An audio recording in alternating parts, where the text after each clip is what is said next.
Hello नमस्ते प्रणाम। आप सब कैसे हैं? मैं आशा करती हूँ कि आप लोग अच्छे होंगे। मैं इसी वक्त उर्मिला देवी अपने यूट्यूब चैनल में आप सभी का स्वागत करती हूँ और करती रहूँगी। फिर से मैं छठ की गीत गाने जा रही हूँ। पसंद आए तो लाइक सब्सक्राइब शेयर जरूर कीजिएगा और कमेंट में जरूर बताइए मेरे गीत आप लोग कैसा लगा प्लीज़।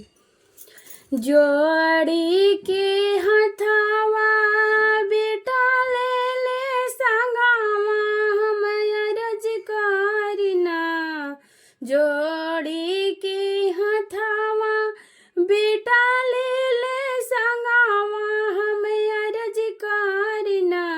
ए छठी माई रखी हसाला माता बबुआ त हाथ जोड़ी अरज करिना।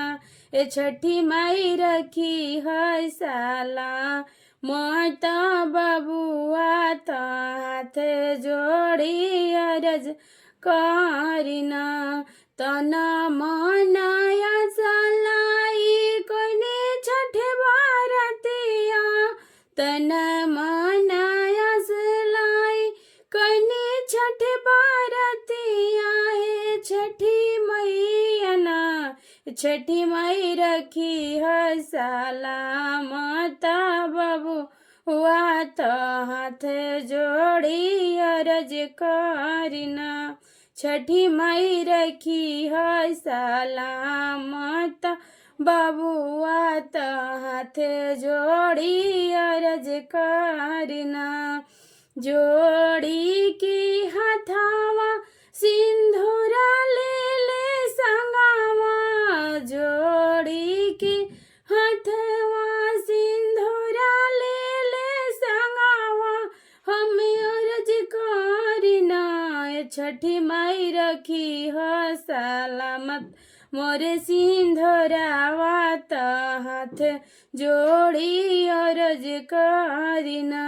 ए छठी मैया रखी हसालामत मोरे सिंधुरावा त हाथ जोड़ी अरज करिना। तना मनाया सलाई कोने छठ बारतिया। तना मनाया सलाई कोने छठ बारतिया। ए छठी मैया ना ए छठी मैया ना छठी माई रखी हसालामत मोरे सिंधुरावा त हाथ जोड़ी अरज करिना। ए छठी मैया रखी हसालामत मोरे सिंधुरावा त हाथ जोड़ी अरज करिना। जोड़ी के हथावा बेटा ले संगावा। जोड़ी के हथावा बेटा ले संगावा।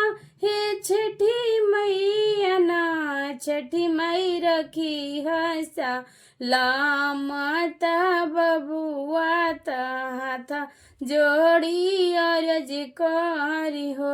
ए छठी मैया रखी हसालामत सिंधुरावा त हाथ जोड़ी अरज करी हो।